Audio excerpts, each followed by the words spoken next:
गणपतीमध्ये कोकणात जाणाऱ्यांसाठी आनंदाची बातमी आहे। यंदाच्या गणेशोत्सवासाठी मुंबई ते मालवण हा प्रवास बोटीने देखील आता करता येणार आहे। या रोरो सेवेमुळे 4 ते 4.5 तासात रत्नागिरी, मालवण आणि विजयदुर्गला पोहोचता येईल असा दावा करण्यात येतोय। यासाठी M2M कंपनीने 55 कोटींची नवी कोरियर रोरो बोट सेवेत उतरवली आहे। मुंबईतील माझगाव डॉक ते अलिबाग पर्यंत तिची चाचणी देखील पूर्ण झाली आहे। 500 प्रवासी आणि 150 वाहनं नेण्याची या बोटीची क्षमता आहे।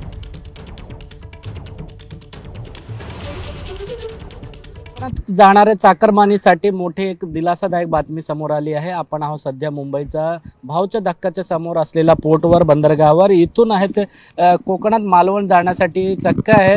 रोरो कंपनीची जी बोट आहे ती आता चालणार आहेत।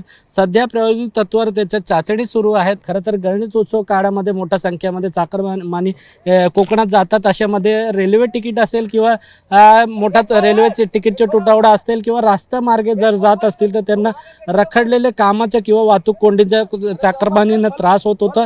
मात्र आता मुंबईतून थेट कोकणात जलमार्गे म्हणजेच रोरो बोट अवघ्या 4 ते 4.5 तासात पोहोचवणं शक्य असेल।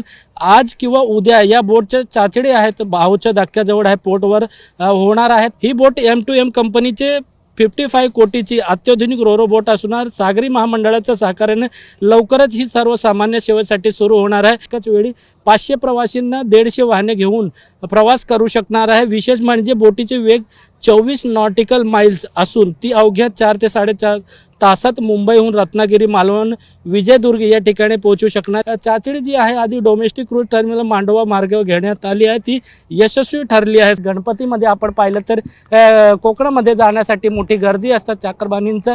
अशामध्ये त्यांना याच ठिकाणी मोठा एक दिलासा मिळण्याची शक्यता आहे। कॅमेरामॅन कृष्णा खापरेसोबत सत्यम सिंग, ABP माझा, मुंबई।